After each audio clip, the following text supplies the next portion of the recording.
Preston, you do the same presentation, you do the same presentation in multiple places, or Pardon me? you do the same presentation in multiple places? This is the first time that I've done this one. This one? Here.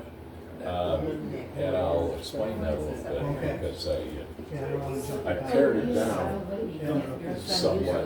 Yeah. So you've had practice then? But postal is one of my favorite. Yeah. My mom delivered mail for like 20 some odd years. They dragged most of it out of the way. Got a grinder. Yeah, it was a good day. It's a good day. Down to Ross. Welcome to the historic Macedon Academy, built in 1853. The last class was in 1902-ish 3. I'm not sure which, because there's different documentation. Today I'd like to introduce Preston Pierce. I appreciate him coming and giving us a presentation. And one of the things that I started out with this because my grandson, thank goodness he was reading a book and not a space in an iPad. He was reading this book, Mailing May. And I just remembered the fabulous presentation that Preston did a few years ago. So without further ado, Preston Pierce.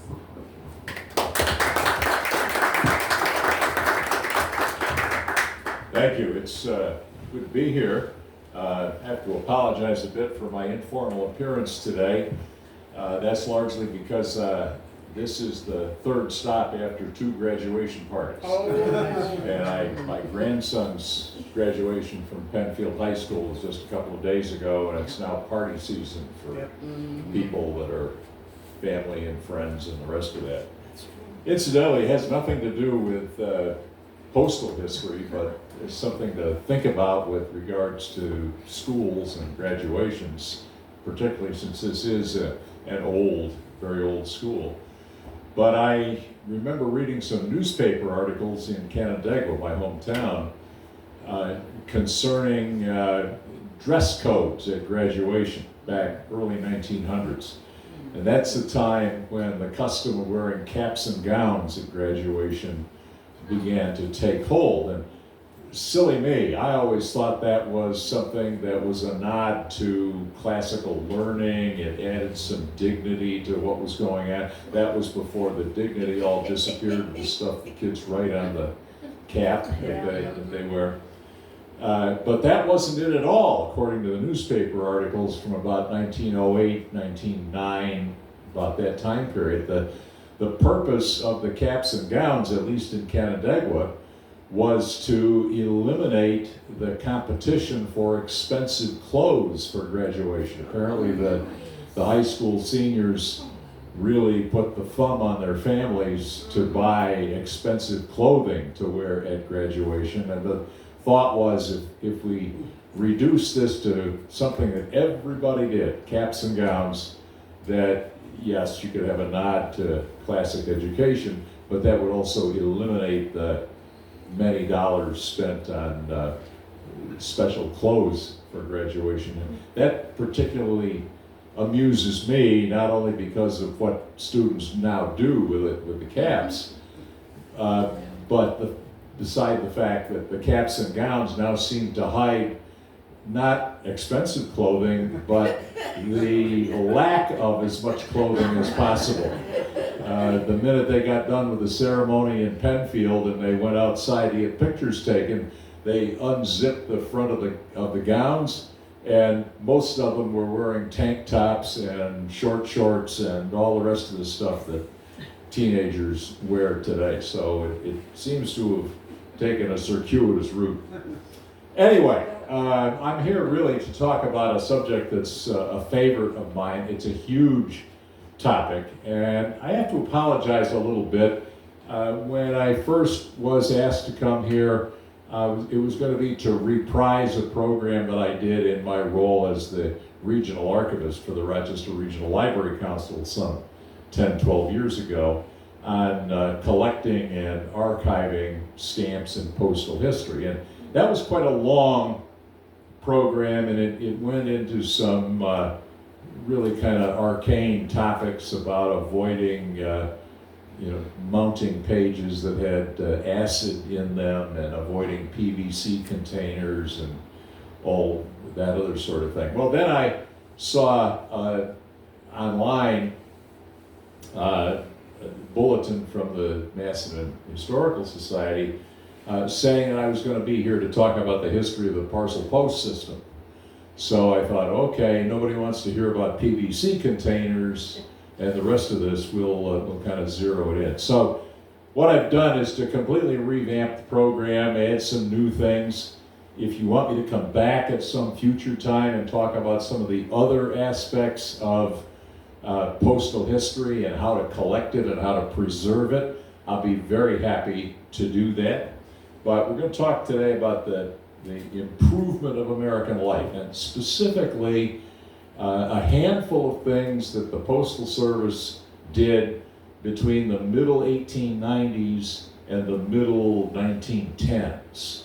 From about 1894, when rural free delivery came into being, up to 1893, really, when the first picture postcards showed up in the mails, and then to 1913, when Parcel Post was created. And I'll kind of tack on a little at the end about the issue of commemorative stamps, which were not something that anybody was really thinking about way back in 1847, when the idea of paying for your postage with a stamp first occurred to people in England and then in the United States. So, here we go. Okay, that was supposed to be page down, and it's not page downing. Let's see what we...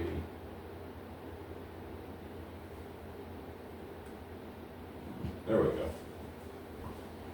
First off, a little bit about the origin of the Postal Service. There had been a system, not much of one, but a system for providing mail service that went back to British colonial America. We are now entering the 250th anniversary of the American Revolution, the semi-quincentennial, as the State Education Department has called it. Everybody else just calls it America 250, which I think makes a lot more sense. In 1669, the Albany Post Road was established. That's just 4 years after New York became an English colony, taken from the Dutch, finally, and New Netherland became New York. There still are a few of the original Albany Post Road markers around. There's a picture of one down in Putnam County, down in the Hudson Valley. 1692, King William and Queen Mary gave a royal patent to operate a postal system in the colonies. And in 1703, the Albany Post Road was designated a, quote, public and common general highway. That's a precedent that remained for a very long time in America. The designation of certain routes, eventually the designation of almost every identified route as a post road, including some steamboat routes and almost every railroad. Mail generally dropped at some public place in the colonial period, was picked up by people who went to the local tavern or the local store to get their mail. The idea of delivering mail to a home, whether it's in the countryside or in the city, really hadn't developed yet. You're going to be hearing a lot about Benjamin Franklin. Benjamin Franklin was a lot of things. He was a co-author of the Declaration of Independence. You'll certainly hear a lot about that in the next year or so. He was an inventor of all sorts of things and a really interesting man.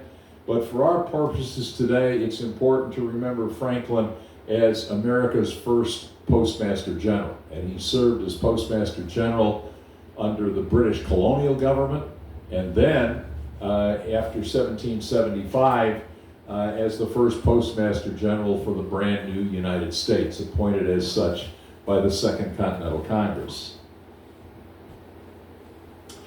Our postal service that we have today was the U.S. Post Office Department for many years, and then in the 1970s it became the U.S. Postal Service, a quasi-public-private cooperation.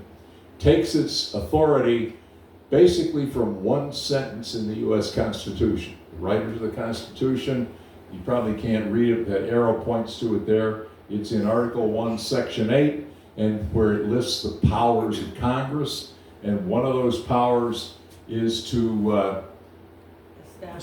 establish post offices and post roads. So that's from that few words in the Constitution is the origin of the U.S. Postal Service. There was a Postal Act in 1792. The first federal Congress in its years of meeting fleshed out many of the things in the Constitution. There was a Judiciary Act, and there were the Posse Comitatus Act that regulated some of the things that the armed forces could do. The Postal Act of 1792 eliminated violations of the rights that were common under the British system. The right to privacy, primarily. One of the things that it did was to say that postal officials were forbidden to open mail unless for some reason it was undeliverable. Now I know that that sounds a little wishy-washy. It wouldn't take much, especially in those days, to say that mail was undeliverable, especially since there were very few specific addresses for mail. But those are the kinds of things covered in the Postal Act of 1792.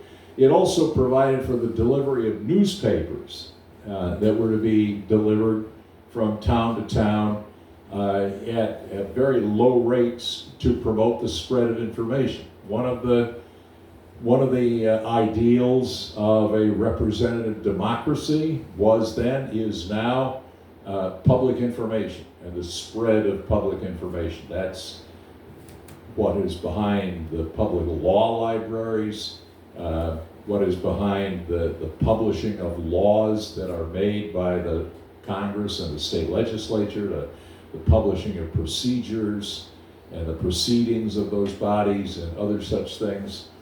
And the feeling was that if newspapers were widely distributed at a very low cost, that would assist the public in keeping up with what government was doing. They would better be able to understand that. Post offices, as I mentioned earlier, were centers of community right from the start. They were often in homes, sometimes in taverns, almost never, except in major cities, were they in separate dedicated buildings. Today, we're used, even in small towns, we're used to finding the post office as a separate building, usually paid for or rented by the federal government for the purpose of collecting and sorting and distributing the mail. But right up through most of the 19th century, most of the 1800s, mail was delivered to a designated post office location in a community, and there is where the mail remained until the people to whom it was mailed came and collected it. So you had to go get your mail in cities and in the countryside. And that was good, of course, for post offices in villages where the post office was in a store or where it was in a tavern, because that was an opportunity to spread the word. Local announcements could be posted there, broadsides, today we might call them posters, announcing special things, the county fair, the semi-annual rally of the militia, and other such things would be made available to people to find out about. And it also was a boon to all the little postmasters. You know, you didn't make a lot of money, but it was a little prestige, and you made some money from being a postmaster in Macedon or Palmyra. I assume even Macedon Center would have its own postmaster. The only problem with that was that in the days before civil service, your term as a postmaster ended the next time there was a presidential election. So if you were a postmaster and you were noted to have supported the wrong party, out you went and in came somebody else who was of the correct political party. That was all part of what was referred to as the spoils system. Here you can see how the number of post offices exploded. It's the only real word for it in the country in the years, especially before the Civil War. So in 1790, there were only 75 designated post offices in the entire United States. By the outbreak of the Civil War in 1860, there's 28,498 of them. So as people spread south and west, and as petitions reached Congress for the establishment of post offices, they got established everywhere. And in the 1800s, right up until the point of rural-free delivery, post offices literally were everywhere. Every little crossroads community you can think of around here had a post office up until the 1890s. Post offices, as I said before, were thought of as means to, among other things, make newspapers widely available. The Log Cabin was a politically oriented newspaper that supported William Henry Harrison in the 1840s, and there were other such papers that were produced, but papers like the Ontario Messenger and others in the area here would go in the mails and be delivered all over. And if you read old newspapers, you'll certainly find that it was very common to publish what were called exchange stories. And newspaper editors got those from the papers that came in the mail. They would see a paper coming in with what they thought was a good story for their locality, and they would simply take that story and reprint it in the local newspaper. I mentioned stamps in the little introductory remarks here. The United States became a stamp issuing country in 1847. The stamp, these are the first two stamps that were issued, the illustrations of Cruise George Washington and Benjamin Franklin, 10 cents and 15 cents. And they prepaid postage. And before that, there was some prepayment of postage, but normally what people did was simply address a letter, not really an envelope. You would write on one side of a piece of paper, fold it up, and then address it on the back side, seal it, send it off, and the person who was to receive the letter got charged for the delivery of the letter to that post office. And how much you got charged depended on how far it had to go, not so much on weight, but on the distance it had to travel. Beginning in 1847, it is the sender who is charged with paying the price of postage, and the postage rates are kept low and uniform after that. Drop in postage rates starting in 1845 from 5 cents per half ounce up to 300 miles. 1851 it's 3 cents per half ounce up to 3,000 miles. And then in 1855, prepayment is absolutely required, and there's no distance limit at all required there. Mail, once it becomes cheap, becomes an expected part of social interaction. And I'm not sure where that picture is. It's a rural-free delivery person who is delivering a letter to a mailbox. Ladies out there to collect the mail. But this postcard on the right I've got tilted up so you can read the message that's on it. It's actually postmarked Palmyra, 1910. And Dear May, it's addressed to Mrs. William Pierce. That's May Pierce. May it was a common young lady's name, and I thought, especially because that was the name that was used in the book that precipitated this story, that would be appropriate. But I know that Dear May is Mrs. William Pierce because she's my grandmother. And she was a great saver of stuff, and so I have a lot of her correspondence and letters. But the really important thing here is what the arrow points to. How are you and Will? Are you still alive? And in 1910, May had been married for 3 years. She was still in her early 20s.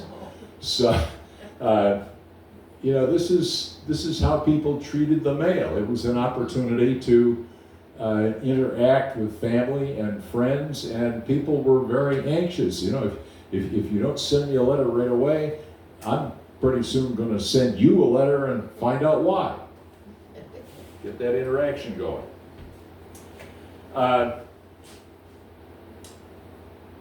Dear Aunt Ida, I've been looking for a letter for a long time. So, just, send a postcard out. The stamp's missing from this one, but this is postmarked 1913 from Hagerstown, Maryland. And I have to confess there's a family connection to this as well. Mrs. U.T. Dougal is my great-grandmother. So she's got a relative there in Hagerstown, Maryland, and they're wanting, again, to have some interaction. Mail was important. It was becoming ever cheaper, and it was important to keep up, see how things were going. And that was particularly true after 1894. Several things begin to happen all at once that kind of come together with some happy results in the 1890s, between 1894 and the mid-1910s. And one of those was the good roads movement. People got just really sick and tired of roads that were so muddy and rutted that you really couldn't travel very far over those. Many things contributed to that. One of them was a state law that was in effect until the 1890s in this state, making property owners whose property bordered a public road responsible for the maintenance of the road. Now, I don't know where any of you live, but if your property borders a road, a town road, state road, imagine how you'd feel, think about what you would do, perhaps think about what you would try not to do if you were personally responsible for the maintenance of the road.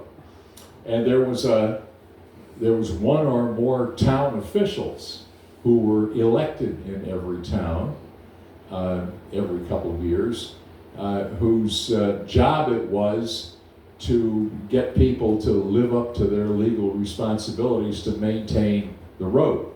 That was kind of what became the highway superintendents actually did.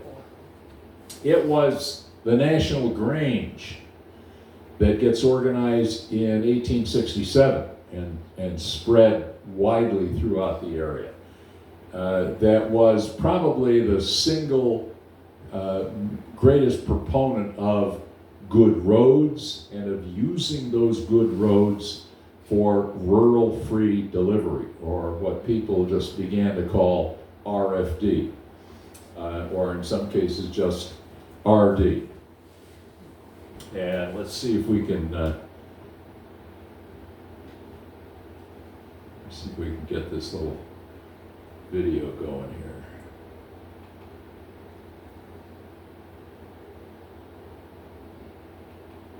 There we go. Whoop, this is not, I'm getting it on the computer, but you're not getting it on the screen. Okay. Try Alt-Tab, see if it's behind that Well, what this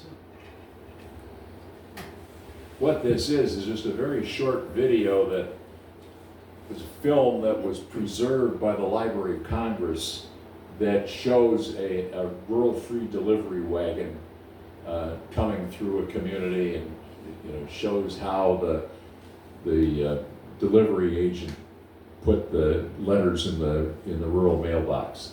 And I apologize for that not coming through. I thought that was going to come right up on the screen. one. It may be because the presentation's up, so you have to. Yeah. Well.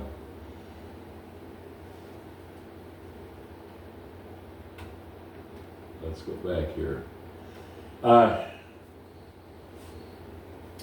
Anyway, that is the website for this Library of Congress short video. And it only lasts just a couple of minutes. It just shows the mail wagon coming down a road and the mail delivery agent, putting some letters in a box that somebody then took it out from. Mail delivery wagons, well, there's an actual picture of one of the first RFD wagons in the town of Farmington. There's a stamp that was issued by the Postal Service a few years back to commemorate rural free delivery. You notice that the wagons look very similar. There were several companies, most notably Studebaker, that produced a line of rural free delivery wagons. And oddly enough, we think about ways in which government might be less expensive. One of the things originally was that the rural free deliverymen had to supply their own wagons. When you got a contract from the post office to have a rural free delivery route, you had to supply a wagon to do it on. And it didn't necessarily have to look very official. You're going to see another one here very shortly.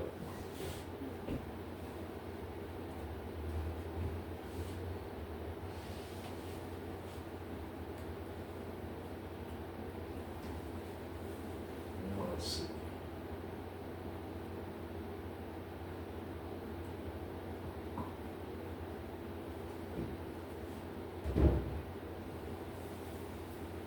This is what comes of using somebody else's computer.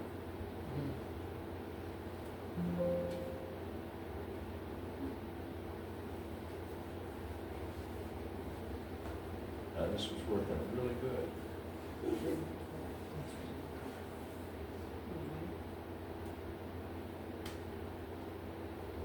Well, Let me take a try look this what's down up. here and see what happens. Okay. Okay. This is Marion Butler, politician, farmer, lawyer from North Carolina.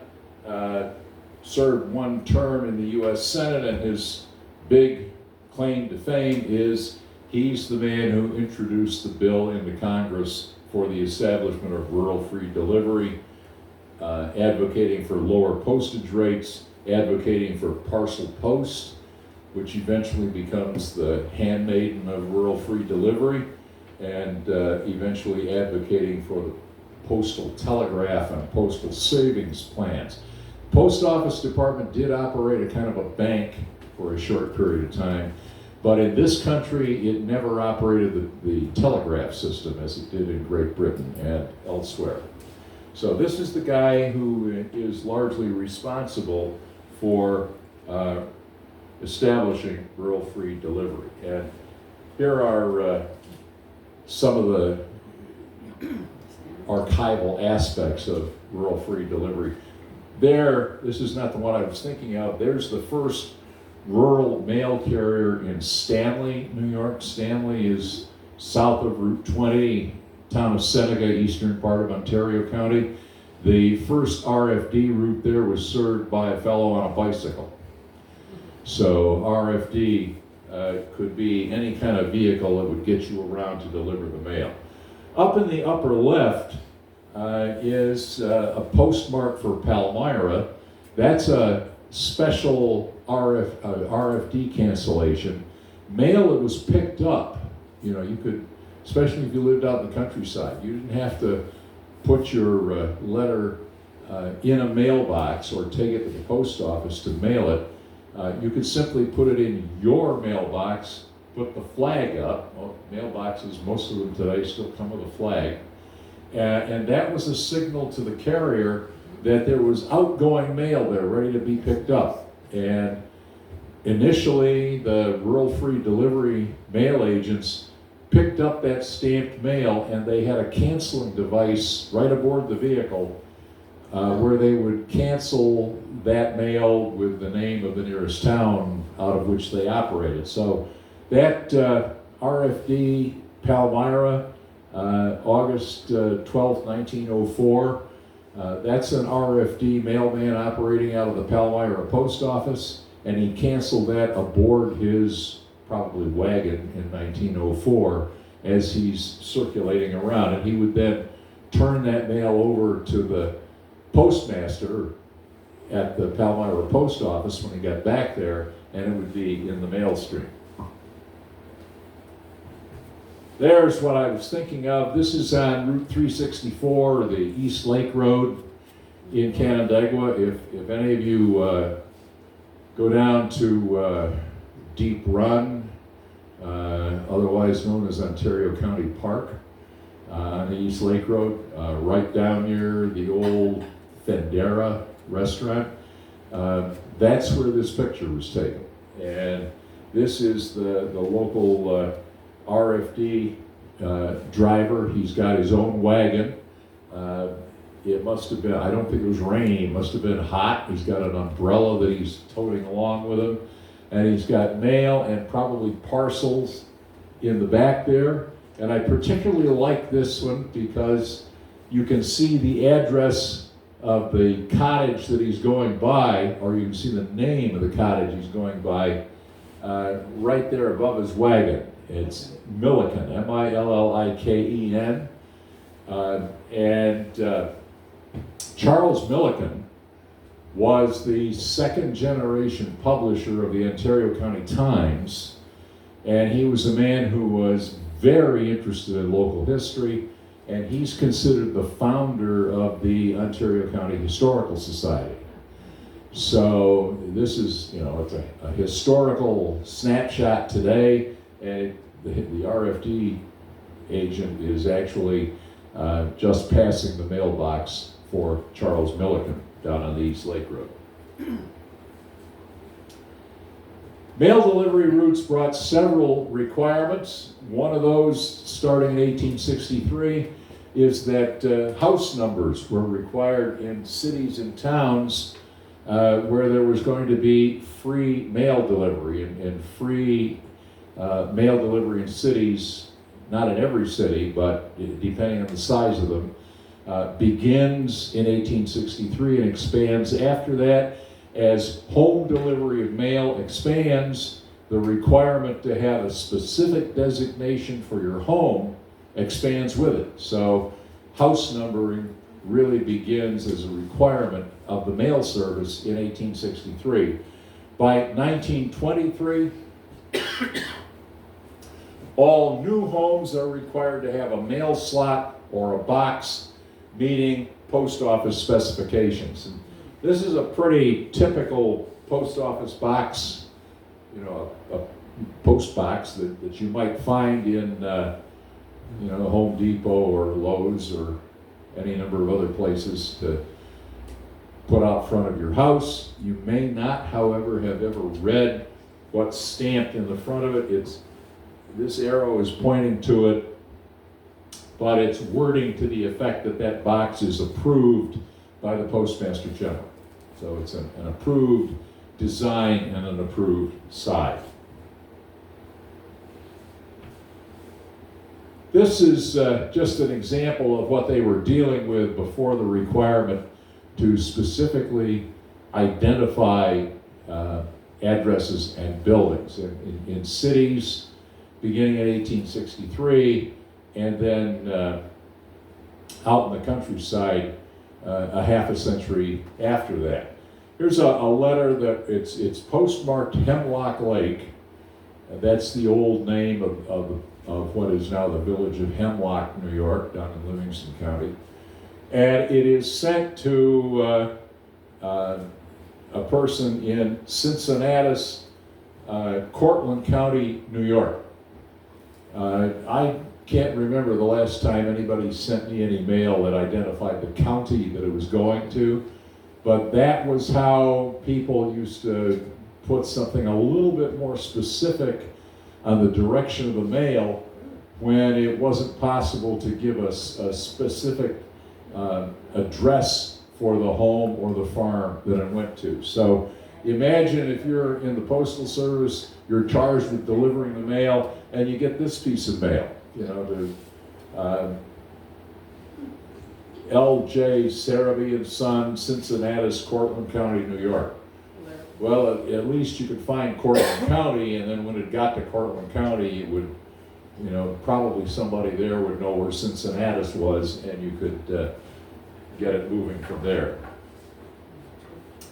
Parcel Post, that's partly what brought me here today. Parcel Post is an idea that developed in Europe. It's an idea that developed in Austria and in Germany, especially back during the Middle Ages. It's that old in Europe.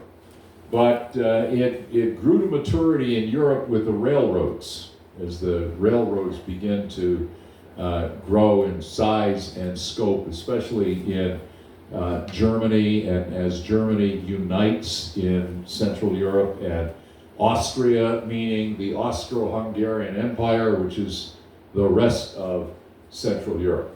The United States really begins foreign parcel post in 1887.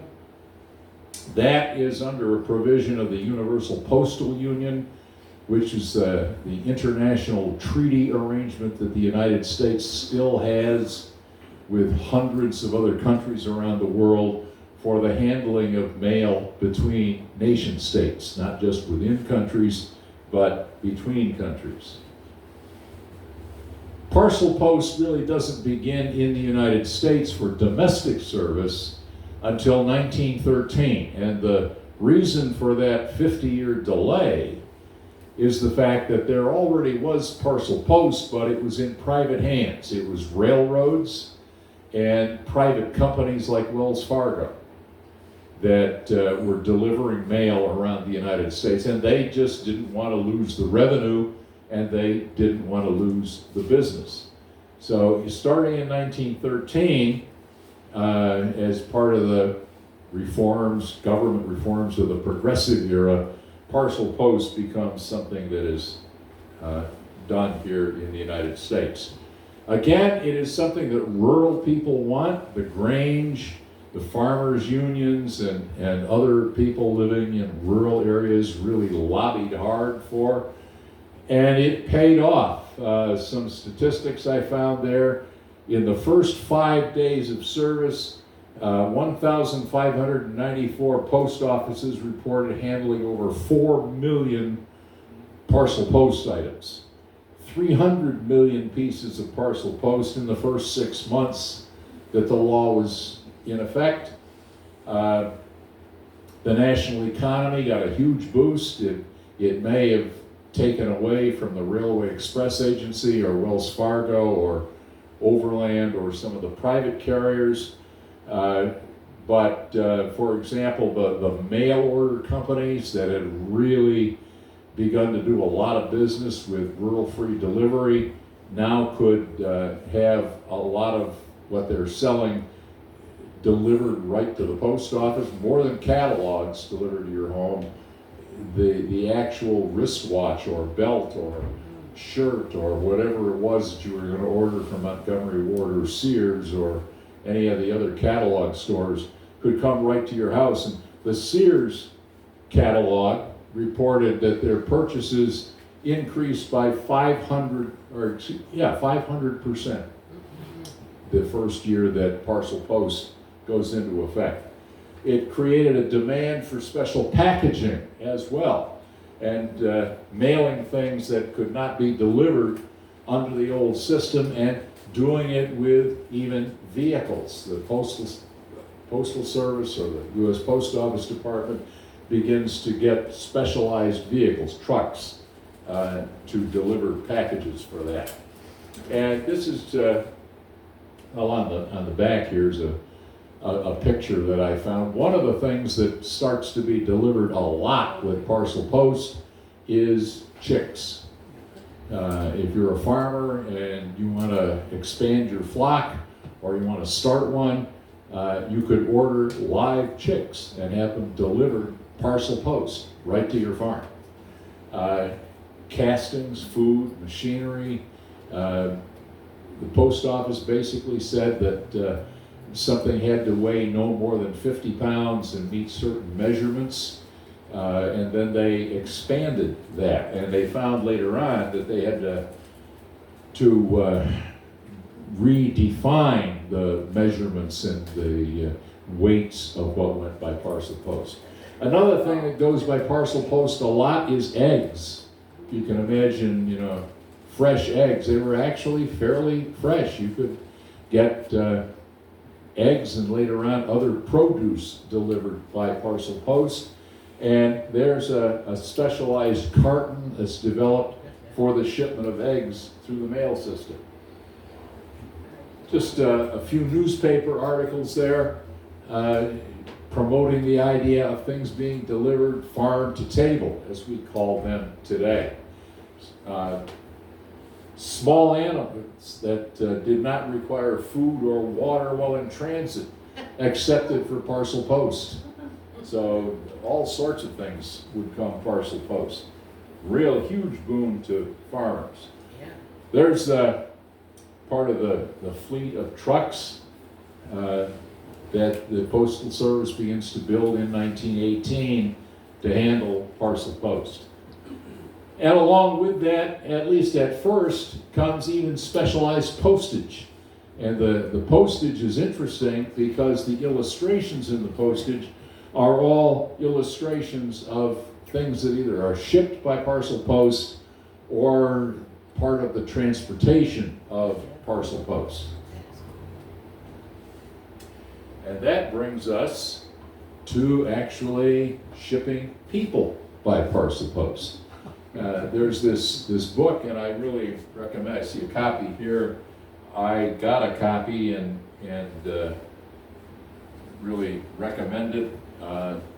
If you haven't read Mailing May, it's a true story about a little girl who actually was mailed from her parents to her grandparents in Idaho for, I think, a total cost of 57 cents. And really recommend the story to you. But she wasn't the only thing. Some of the other stories, there's a bank in Utah, the Bank of Vernal, Utah. In 1916, the contractor that was building that bank in Vernal, Utah, shipped all of the bricks by Parcel Post because it was cheaper than shipping them as freight on the railroad. So I don't know how many packages, but they packaged the bricks up so each package met the requirements of Parcel Post. Now, one of the things that's kind of interesting, especially about that book, Mailing May, May was not the only child to be mailed to someone. In 1913, 14, 15, there were a surprising number of little kids who got mailed Parcel Post, often to their grandparents. And the stories very often made the newspapers. You can read about it. Here's one in Batavia, Ohio. There's another one about an 8-month-old child that was delivered to the post office, and the post office actually tried to take very good care of these children. And finally, in 1914, the various post offices began to rebel against this. There were so many kids being mailed that the post offices were saying, no, we're not going to do this anymore. But individual post offices trying to regulate or refuse to accept children as parcel post packages wasn't sufficient. Finally, it took a ruling by the Postmaster General in later times there. And you can see over here is an article from the San Francisco Examiner reporting on a regulation promoted by the Post Office Department to mail clerks, railway service. Babies by parcel post should be fed every 4 hours at the expense of the clerks. Do not stick stamps on a baby's face. All railway mail clerks must pass an examination to qualify in the art of dressing babies, and also in knowledge of handling safety pins. Feeding is optional, but it is not advisable to give babies frankfurters or boiled dinners. Babies sent by parcel post must be delivered to someone at the address. Do not leave them on the front doorsteps or in the mailboxes in rural districts. If the addressee refuses to accept such mail, wire the Postmaster General for instructions.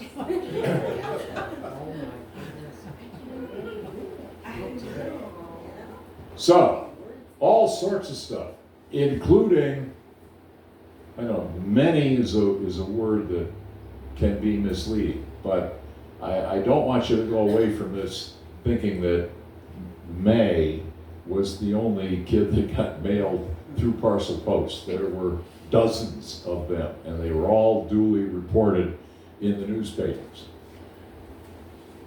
Parcel Post also worked hand in hand with Rural Free Delivery to promote gift giving at the holidays in December. And here's some examples of that. Parcel Post package is a feature, and I really kind of love this one on the right. This is Dateline Macedon, New York, November 17th. The annual Christmas sale given by the women of the Universalist Parish will be held in the Everson Building Wednesday and Thursday, December 1st and 2nd. Committees have been appointed to take charge of the several booths, and innovation this year will be a parcel post booth. It is expected parcel post packages from nearly every state will be on sale. Now, I'm not quite sure what that means, but one of the holiday events, and I'm assuming this is the Macedon Historical Society, the Universalist Parish and the Everson Building are places that ring a bell with somebody Center Street, in here. Center Street, Macedon. Okay. So, here's Parcel Post coming home to roost right here in Macedon in 1915. And it's part of the annual Christmas celebration and the Christmas bazaar, apparently, that's held at least in one of the churches here. On the left is I hate to call it a political cartoon, but it's a cartoon anyway, widely published in local newspapers. This one in the Ontario County Times, but I found it in a number of other papers on the same date. And, it's Santa's wagon is just showing on the right-hand side the letters RFD for Rural Free Delivery. And there's Santa out there at somebody's rural post office hanging packages there. And the title of the cartoon, Santa's Assistant. So in spreading the Christmas spirit and spreading the idea of gift giving, Rural Free Delivery and Parcel Post become instantly recognized as part of the holiday traditions. Okay, very quickly, another service that the post office got into really in the 1840s. The law begins in 1838 to declare every railroad a post road. That helped with the delivery of mail. It also helped the railroads. If a railroad is a post road, then the railroad company can go to the government and say, why don't you help us out a little bit by a subsidy for carrying the mail? So railroads begin to get contracts from the government to carry mail over specific lines. By the middle of the Civil War, 1862, there are dedicated railroad cars, RPOs. They are railway post office cars. They have permanent routes, and you can see here's as late as a century later, 1968. There's a Lackawanna railway post office car offloading packages someplace. There are a lot of railway post offices that delivered packages for Parcel Post and delivered bagged mail to virtually every railroad station in the United States. And just to give you an idea of how many lines there were and how involved the railroad was, right there are the RPO lines that had contracts to serve Wayne County. Lyons and Sayre, Lyons and Williamsport, North Fairhaven and Sayre, North Fairhaven and Ithaca, Sodas Point and Stanley. Those are all north-south lines. It is the Syracuse, Oswego, and Rochester RPO that is an east-west line that would have been run by the New York Central. Ontario County had quite a few as well. That happens to be a picture of an RPO car in the 1950s, stopped at the Shortsville train station. And that gives you an idea of how many railway post office lines went in and out of Rochester and used Monroe County. And you notice they represent a lot of different railroads. So you have New York Central, B&O, Erie, Pennsylvania Railroad, a lot of B&O, and there's streetcar service, the West Shore division of the New York Central, and I think that's all the different railroads that are there. But railway post office service up until 1977, when it ended all over the United States, was a very important means of moving packages and mail. So that gets us to postcards. 1873, the U.S. government begins to issue postal cards. And incidentally, there is a difference. It sounds like a distinction without a difference, but it's really important to the post office. There are postal cards that are issued by the Postal Service, and they generally have postage affixed to them, but no pictures. And there are postcards that are privately issued. They're the things that have pictures, but no postage. It took a while to get those equal treatment in the Postal Service, and I'm not going to get into a lot of that today, but just to say that the sending of cheap postage or cheap messages for as little as 1 cent with postal cards begins in the United States in 1873. The first picture postcards are issued in conjunction with the World's Fair in Chicago in 1893. And those actually are some of the few that were actually issued by the U.S. government.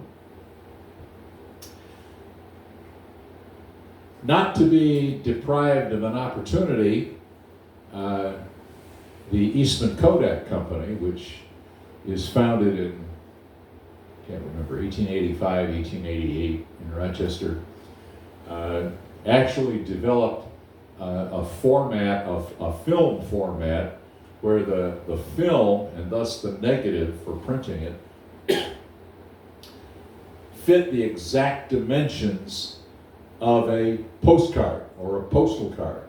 So you could take a picture, and then your local film developer could print it out on paper, photo paper, and that photo paper would exactly meet the requirements for a postcard or a postal card. And there were actually rubber stamps that you could get for the back side to make people understand that, you know, this was actually a postcard. They became very popular. And it is those pictures primarily, if you're a historian or an antique collector, that become known as the real photo postcards. They're some of the best around in terms of documentary evidence of something because they are actually a photograph. They haven't been doctored. And they're very popular.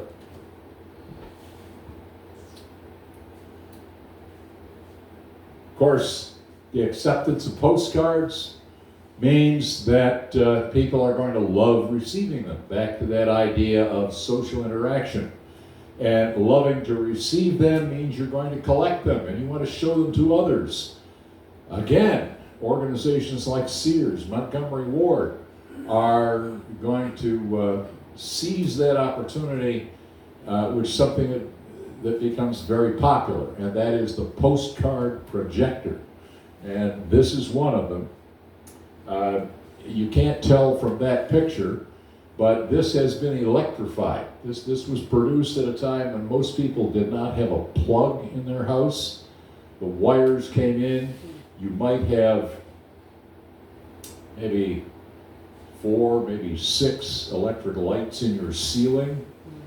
But people didn't have floor plugs because they had nothing to plug into them. That was Thomas Edison's contribution to things. Edison and Westinghouse and others. Never mind, the makers of the postcards said, we'll fix that. And so there's a cord on this, and I know because it's mine. It sits on a shelf in my living room. There's a cord, but on the end of the cord, there's not a plug. There's a, what do we call it? It's not a socket. It's the other end. You have to screw it in. You take the light bulb out of your overhead lamp, and you'd screw in the projector. And it more or less works okay. I haven't fired it up in quite a few years. I'm a little afraid to, because the insulation on the wires is crumbling. But the other thing that's really maddening is that the lenses are very simple and they're not corrected. So what comes out of that is a reverse image. So you're seeing what is really on the right in the picture comes out on the left when you hang a bed sheet in the hallway and you invite your family and friends to see the latest postcards that you've got. But it becomes a very popular item, made possible by the Postal Service acceptance of postcards, which promotes the postcard image or promotes the postcard business, and then companies like Sears and Montgomery Ward and others who produce the projectors that people can use to project the images. Not to mention the albums where you can collect those postcards. Here's just a few that I find somewhat amusing. Postcards were used to document everything imaginable in the period up to the First World War. Everything really changes a great deal when World War I breaks out because Germany had almost a monopoly on postcard printing and production. People would get a postcard ready to go here, send it to Germany. It would be printed or lithographed or whatever system they used, sent back in quantity to the United States, and the local general store owner or whoever would then sell the postcards.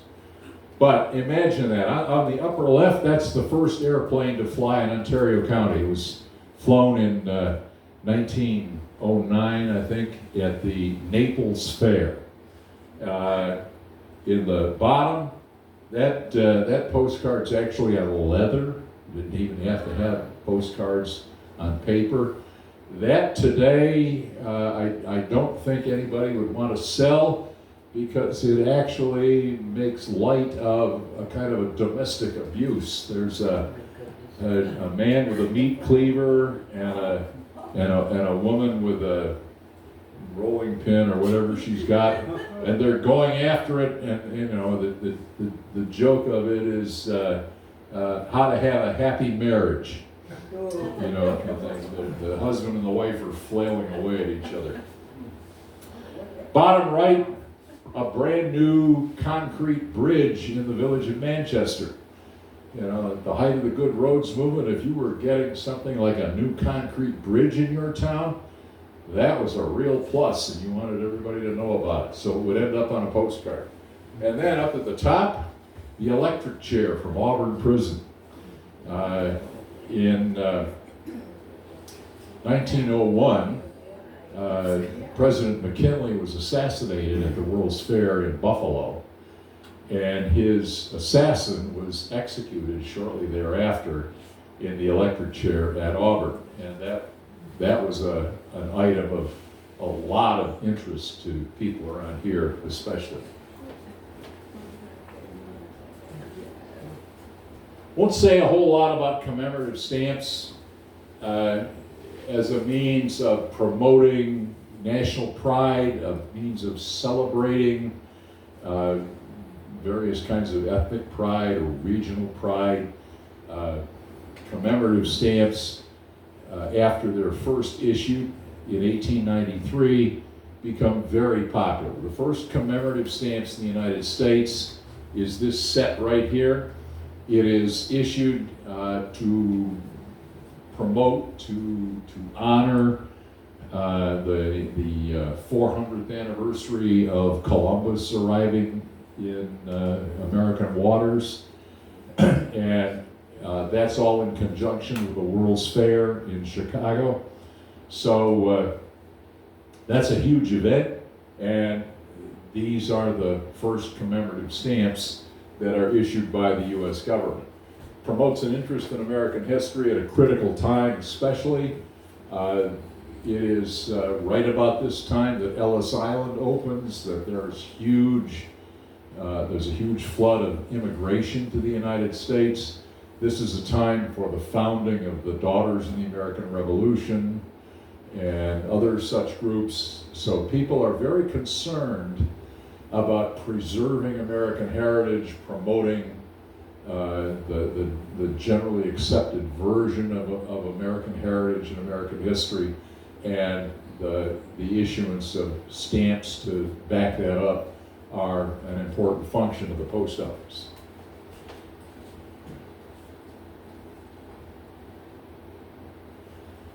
One last thing, especially important to kids. Animals, wildlife, the environment, not from the beginning, but from the mid-20th century on, been an important element of commemorative stamps. And one commemorative in particular, since what prompted this was a book written for children, was this stamp that was issued in 2011 to remember a dog whose name was Oni.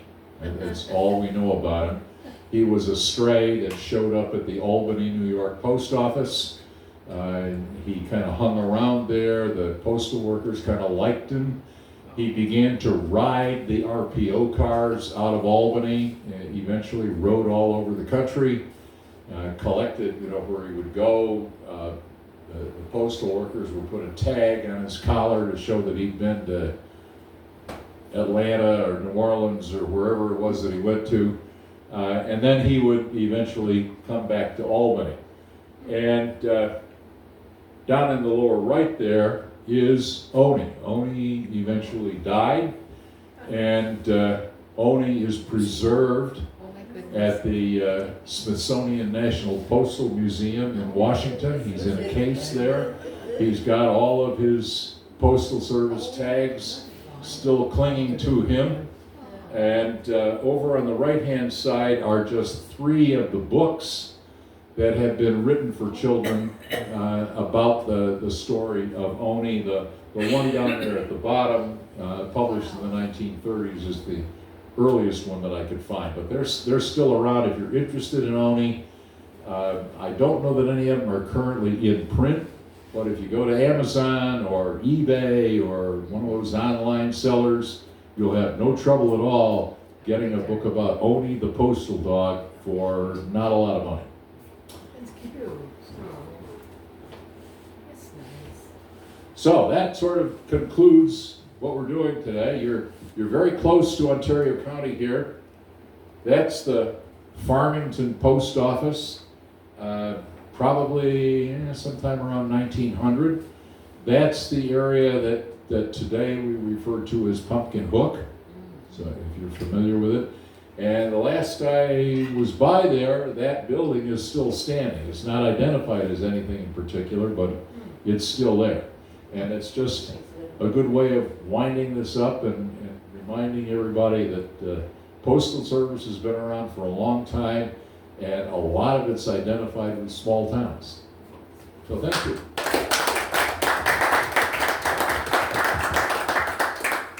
Got a question. You mentioned the railroads. What about the first airmail?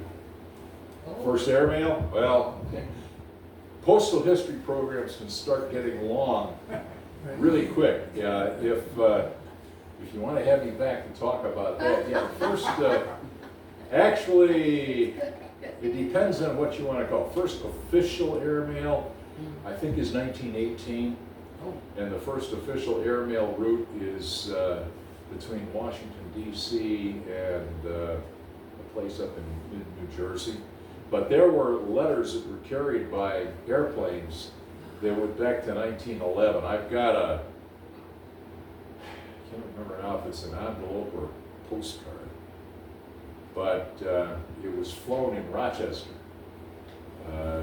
There was an airfield about a block south of what is now Strong Hospital.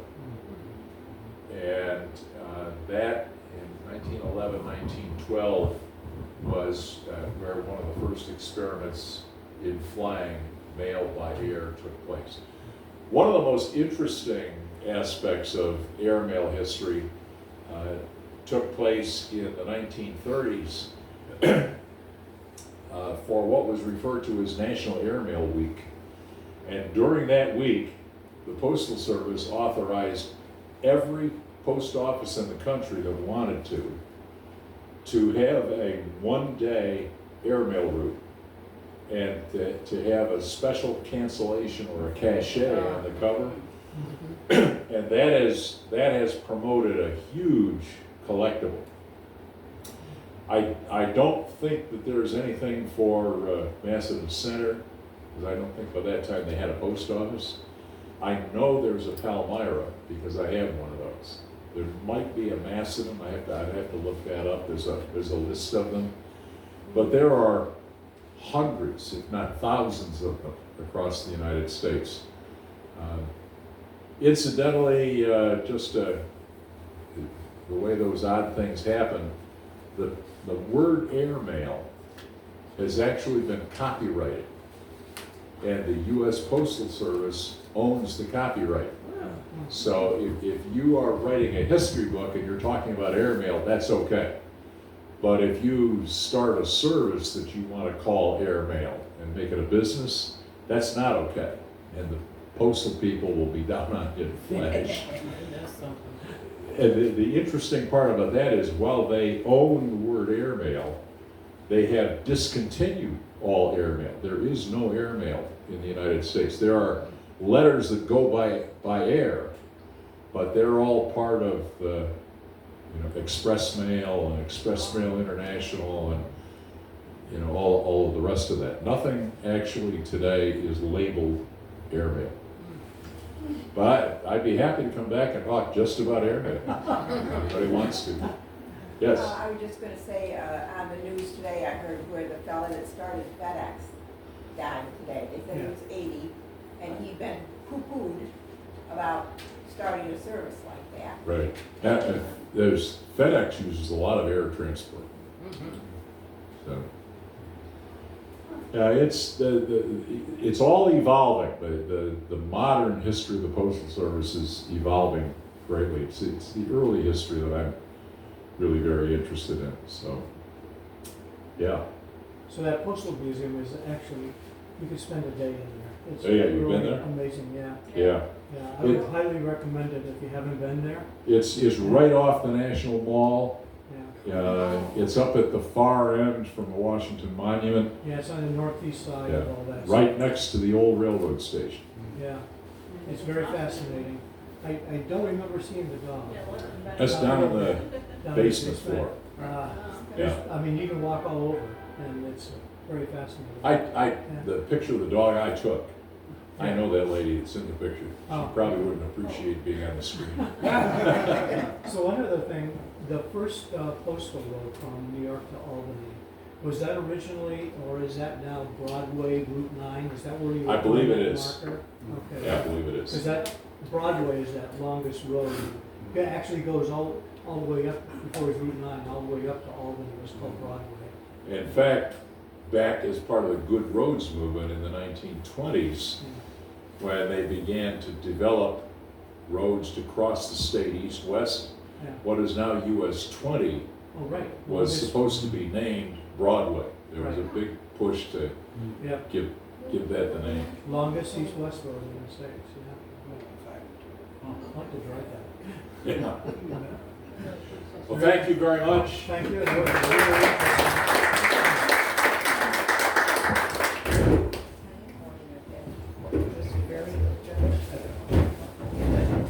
In honor of your presentation, I'm giving you a Macedon by South End. Oh, You probably don't have one. that's great. Thank you. Thank you so much for coming, I appreciate it. No problem. This is the time I got left.